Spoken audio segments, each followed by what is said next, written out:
I'm Kevin O'Hara for Alcohol Mastery, and this is Stop Drinking Alcohol week 44.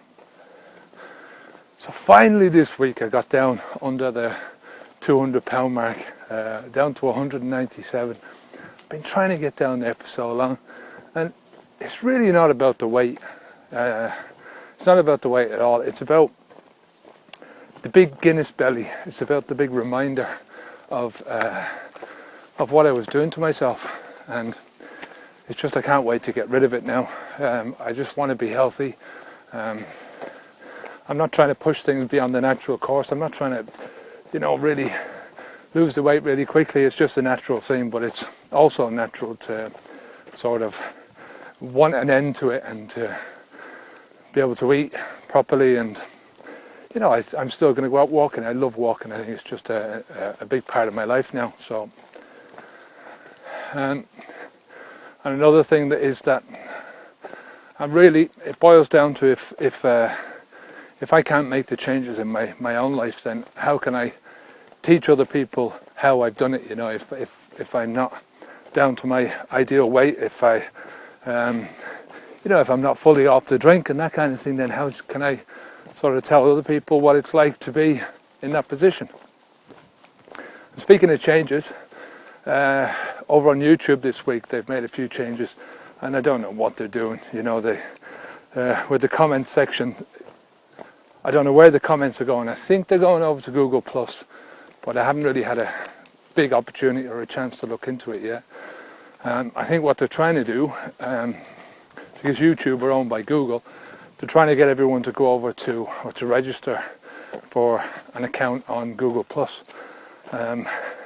Google Plus is a social network, and to me, if you're forced to do something, if you're forced onto a social network, it's not very social, So, if you want to make any comments on the video at all, just go over to the website to be on the safe side. At least I know then where the comments are, So, if you have any idea what's happening, please let me know.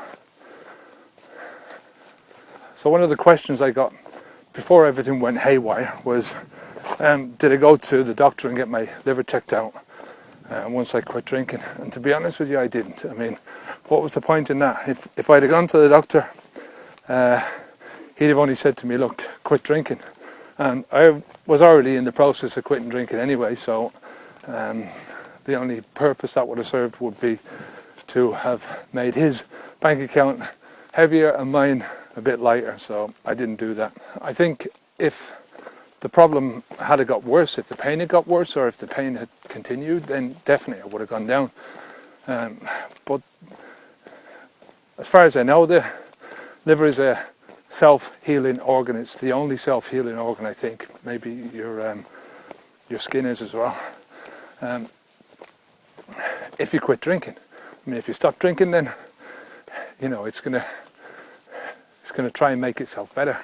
It's going to try and regenerate itself. I think once it goes past a certain level, I think once the scarring gets to a certain point, it can't regenerate over scar tissue. But definitely, it was a scary time for me. Was when I was starting to get pains in my liver that I hadn't got before, and I immediately associated them with the alcohol, too much drinking. One of the things I've been talking about this week is who do you blame for your drinking, and in my own experience, my own drinking life, I blamed everyone and everything around me if I could get away with it. My biggest one was I blamed my country, my upbringing and the customs of the country, and just the Irish culture in general, that it was a big drinking culture, and therefore that's just who I was. I blamed the fact that there was 50 pubs in the main street, and that's just what we did to relax and enjoy the match. I blamed arguments with my missus. I blamed being tired at work. I blamed the alcohol itself. Talking about this in another video as well, that I got a comment, I've had a couple of comments saying that it's all right for me, and that's another form of blame, you know. I mean, what's all right for me, you know, that I've quit alcohol, or that I moved country, or, you know, what's all right for me? I mean, as far as the alcohol is concerned, it's been a long, hard struggle. I mean, I've struggled at times to quit over the years. I've been drinking for 30 years and I've done so much damage and lost so much time and lost so many memories and all that kind of stuff, you know. As far as moving to Spain is concerned, you know, it didn't happen overnight. I didn't get up one morning and think, jeez, I'm bored today. What shall I do? I think I'll move to Spain. No. I was thinking about moving here for 10 years at least, and I was planning it for the last 4 years. I mean, I worked in forestry for a long time. There was no way I could work in forestry out here for many different reasons, not apart from the fact that it's too hot to, you know, to be working with a chainsaw and all the gear that you need. I just didn't want to do it down here. Plus, as you can see around me, the trees are only diddy. They're only small little things. I mean, in Ireland they're not massive, but they're a lot bigger than this, and they do need a professional to cut them down. So I had to learn a completely new way of life, a new way of making money. So I thought the best thing for me to do was to do something with my head and something on the internet. And when I boiled everything down and went over all my options, I thought the best plan was to try and make some money writing articles, that kind of thing, online. And you know, that didn't happen overnight either. It took me such a long time to figure out where I was going to make some money. It took me a lot longer to even make my first euro, and it took me almost 4 years before I'd made enough money that I thought we could safely quit the forestry business and make the big move to Spain. So, you know, it just didn't happen overnight.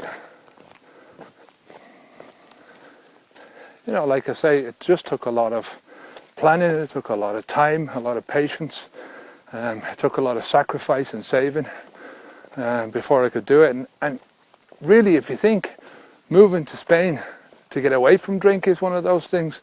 I've never seen so much drink around me, you know. I mean, the drink is everywhere. You can buy it in the supermarkets, you can buy it in little cafes, you can buy it in, you know, the guys that are selling burgers on the side of the road out of a caravan. You can buy alcohol off them.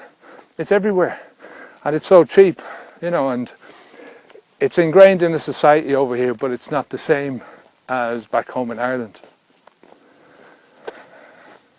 I mean, to quit drinking for me was to stand up and look at myself and finally take responsibility for what I was doing, and to nail it down to the fact that I never drank for the pleasure of it. I never drank for the taste, or I never drank for social purposes.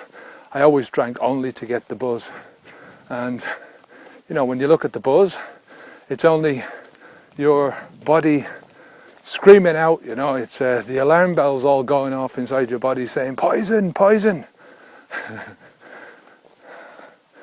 So, standing up on your own 2 feet and taking responsibility, and anything that happens to you, there's only one place to look for the blame, and that's at the guy in the mirror. So let's stop drinking alcohol week 44. Like I say, if you've got any comments at all, for now, just go over to the website, because I just don't know what's happening here. So www.alcoholmastery.com, and leave a comment there. At least I'll be able to see it there. So until next time, my name's Kevin O'Hara for Alcohol Mastery. Onwards and upwards.